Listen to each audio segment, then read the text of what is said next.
Bible Leadership Podcast. We had a ministry model that was predicated on God's absence, meaning if God doesn't show up, we've got to make sure that this is still a great experience. Every spiritual leader wants to know that God is actually using them, but are we really connecting to God's agenda as we seek to minister to people?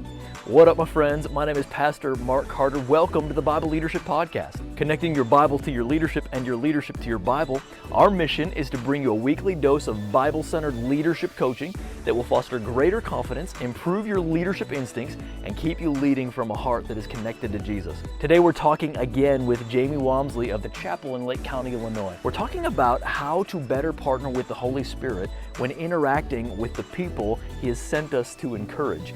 Jamie is going to share with us a pattern for slowing down and listening before we presume we already know all we need to know when ministering to someone. And the pattern is this: presence, revelation, and breakthrough. Now, just like you, I need this kind of conversation more.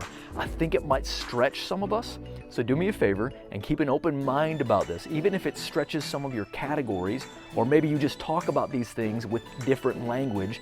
Go ahead and open up your heart and ask the Holy Spirit to do a fresh equipping in you so He can have His way more through you.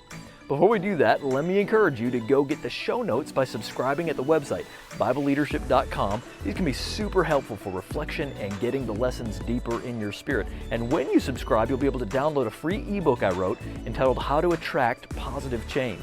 Of course, sharing the podcast goes a long way toward helping other up-and-coming Christian leaders find it, so please don't miss an opportunity to be the pipeline someone else's blessing comes through. And make sure you stick around to the end, because I also want to give you a tip on taking a stand in the face of a challenge to your leadership. And here's the second part of my interview with Pastor Jamie Walmsley, a better pattern for partnering with the Holy Spirit. You've mentioned the model, that y'all follow at the chapel, the presence, revelation, breakthrough, and how crucial that is to be in partnership with the Holy Spirit, and really even to aim not necessarily at stadiums being filled. Like, that's not the expression of the kingdom coming. The kingdom is coming when it's coming in a life, and we're partnering with the Holy Spirit and seeking to do the ministry of Jesus in the context that we're in, not looking for the great things that the world would applaud, right? So here's what we read in the Bible sometimes, Mark, and I think what comes into our imagination. We'll talk about these huge crowds that came to Jesus and how He healed all their sick, right? And we imagine that Jesus pulled out His Harry Potter wand, waved it over the crowd, and all the sick were magically healed in one moment, right? Yeah. When in truth, what happened was Jesus went and talked and prayed with and laid hands on individual after individual after individual after individual, and did ministry by the thousands, but person by person. And that model has never really shifted. And we're called to share in the same kind of ministry that Jesus did. And here's the thing: people will say, well, I'm not Jesus. I can't open the eyes of the blind. I can't raise the dead and all that kind of thing. And I would say, well, first off, if you take Jesus seriously at all, right? In John 20:21, I think it is, He says, greater things than these will you do, right? And so if you want to take Jesus at face value, He actually tells us we're actually going to do the same things that He did. And people say, well, that's crazy. I could never do that, right? And so we have this, as you mentioned, we have this very simple model that we try and employ that for us is indicative of how Jesus did ministry. And there are three key words: presence, revelation, and breakthrough. Yeah. And the model is simply this: as you get into a conversation with somebody, that you would quietly, maybe even to yourself, that you would invite the presence of God, and that you would begin a dialogue with God as you're talking with this person or listening to this person. And as a person is sharing with you a concern or a problem or something that they're dealing with, you're just simply saying, God, help me to see this the way that you see it. Would you come? Would you enter into this moment? Would you open my eyes and would you open my ears? Would you help me to hear what you hear, see what you see? God, would you speak to me in this moment? And God, would you be present right here, right now with me and lead this time? And as you listen to that person, you begin to look at them and look at all the signals they're sending you, but also listen to the voice of God and allow God to either give you an impression or a word or a sense of something that is either around what the person is sharing, or maybe something that is deeper than the person is sharing, but some sort of direction. You're looking for divine revelation. Yeah. For the Holy Spirit to lead you in the moment and show you something.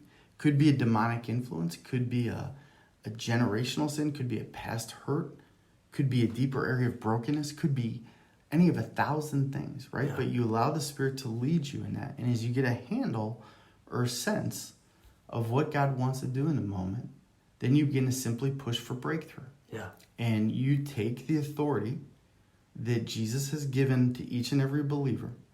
And if it is a dark, demonic force, you simply bind it. And we like to say the greater authority that you exercise, the softer and gentler your tone can be, and that you can shepherd people more effectively. And so we might simply say, Jesus, I bind anxiety in your name, Jesus, and I command it to go. I command this person to be freed from the spirit of anxiety that is influencing their life right now. It might be a disease, could be any of 100 different things, but you take authority as Jesus' delegated representative and begin to push into that. And most prayer times take a natural course. Sometimes you see breakthrough in the moment, other times it comes later, but you contend for that person as their friend and fight for them to see breakthrough in that moment. You do that once, you do that twice, you do that a couple hundred times. And a lot of times you'll see good things happen. Sometimes you won't see much happen. Every once in a while, you're going to see something really unexplainable happen. Yeah. Right? And here's going to be this thought that comes across your mind when you see that. You're going to think, oh my gosh, that was like straight out of the Bible. And then here's the next thought that's going to cross your mind. Oh my gosh, I'm actually doing it. I'm actually doing the things that Jesus did. Stuff. How did that happen? It's just a matter of regularly engaging in the same things that Jesus did and trusting God to do what he's going to do. I love that, Jamie. And practicing, I think that's an important word for people. I think you have to practice this. You know, it's so easy. And let me speak to my seminary friends for a second. I love seminary. I've gone to seminary. So value knowledge and education. And we have to learn. We have to learn how to rightly divide the truth of God. All that's really important.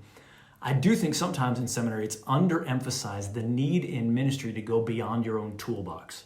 So in seminary, you get a toolbox. It's like, and the danger is you get into ministry and you're like, well, what do I have here that might be able to help with this situation?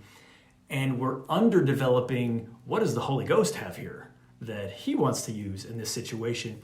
We need to expand ourselves. Yes, that learning is really important, but there's just a partnership that the New Testament demonstrates. And I don't think we always get it right. I mean, certainly there's been times, you pray and it's like, doggone, well, I don't think anything happened. You know what I'm saying? And there's probably humility lessons in that. There's probably just lessons of, yeah, baby, Jesus is the only one that always gets it right. But it doesn't matter because we're called, we're commanded to operate in the kingdom. And I still have to go and pray for the Spirit's counsel. I still have to go and cast out demons. And it really is humble to believe God. Some people will say, well, I don't know if I should say that because that sounds arrogant.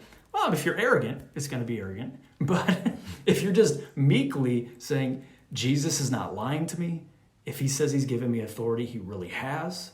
And I can attest to Jamie, I've just been in different environments. I was just with a gal that was definitely demonically being influenced to a dramatic degree. I didn't have to yell at her. I didn't have to get really loud. All I had to do was I started talking to the demon and commanding the demon, and instantly she became obedient. And that's just because why?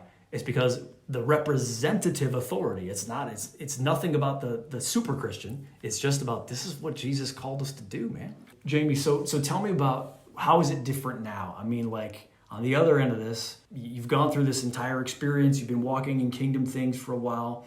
How has that impacted you, your walk with God? And how has that impacted your church? Because you guys are at probably a very different level than you were in 2007. Mm-hmm. But do you have the same exhaustion? Do you have the same discouragement? Like what's going on with that? No, it's actually, it's funny. Once you take hold of the life that God created you for, obviously it's not perfect. Obviously you have bad days. I mean, life is still life. Reality is still reality. But there is something that is life-giving about walking in the flow of who God created you to be and doing the things that God created you to do. And so it actually doesn't suck life out of you. It gives life to you. And so it's a very different reality. I think at a church level, and I'm just gonna have a moment of transparency. I think no church would want to ever acknowledge this. I don't think we would have acknowledged this 10 years ago, but I'm just gonna say it because it's kind of true. Do it. We had a ministry model that was predicated on God's absence, meaning if God doesn't show up, we've got to make sure that this is still a great experience. We've got to have killer worship. The message has got to rock. Our student ministries have got to be awesome. Our kids ministry has got to be off the chain. Everything has got to hit because we've got to convince people that this is awesome, right? And that this is worth giving their life for, and that this can change them from the inside and out. And so there's this enormous pressure to hit on all cylinders, right? We've now genuinely shifted to a ministry predicated on God's presence, meaning, God, we are going to choose to believe that you're going to show up. I'll kind of unpack this a little bit if that's okay. Yeah. We had this moment with about 40 of our staff where we did a journey for a couple of years, but we had this time where we had everybody share how they came to faith, right? There was one guy who was a biology student. He said, I just held up my hand and I started to wiggle my fingers. And it made me cognizant of how amazing the body was. And he said, I just felt God's presence flood me. And I just knew that he was real. Like, I just knew that he had created us because the body's too amazing to have come about otherwise. And we had somebody else that talked about being embroiled in depression for years. And they had this moment where they went through a process of giving their life to God. And 2 days later, they noticed this depression that had characterized their life every day, that had been like a heavy cloak around them for a decade, was just gone. And it had never come back. And there were all these moments where the reality of God was just manifest in a powerful way. And it became so real that person gave their life to God. But nobody, not a single person said, I did this 6-week DVD Bible study and I just became convinced that the Christian path was the right way. And here's what the conclusion we came to. That 1,000 hours of incredibly high quality ministry programming is not nearly as impactful as a single moment with God. We have now said, hey, there's nothing wrong with quality ministry programming, but the point of that is to create environments where people can encounter God, because if they can just encounter God for a moment, that will change everything. And so our entire ministry model is now, it's actually predicated on the same presence, revelation, breakthrough. It is about inviting the presence of God and asking God to reveal himself to people and to help them break through whatever is going on in their lives so that they'll surrender to him.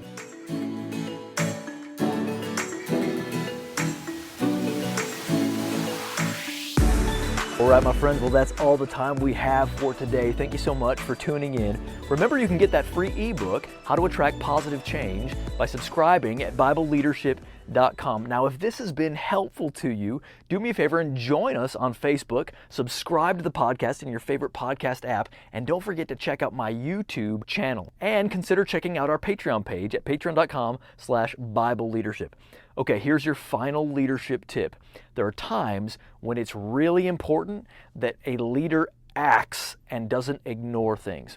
In 2 Samuel, we read that King David's kids are getting into all kinds of trouble. Amnon has raped Tamar, and David is angry, but he's not doing anything about it. Now, here's David's opportunity to act and punish Amnon. When he doesn't, Absalom deduces that his father is weak, and that if he won't stand up and bring justice, then maybe a stronger leader should. I really believe this is where the seeds of rebellion were really sown into Absalom, because he wanted his dad to be righteous. He wanted his dad to do the right thing, and his dad didn't, so Absalom steps in and kills Amnon. He's kept from seeing his father for 5 years. He gets a form of a punishment. But in his estimation, he was doing what was right when his father couldn't. Here's the lesson. Failure to act and do right will cause rebels to desire to overthrow the current leadership. There has to be sometimes, we want to be gracious, but occasionally we need to flex some muscle a little bit. There has to be a display of strength. David should have punished Amnon. He should have punished Absalom. He should have said to Absalom, hey man, you were right to want justice against your brother, but you can't just kill people. Here's your punishment, and then you're going to be restored. My friends, we need to make sure that we, in the moment of truth, we rise to the occasion and we decisively act. We bring the right consequences so that we can partner with the up and coming strong ones and not create an exasperation in them.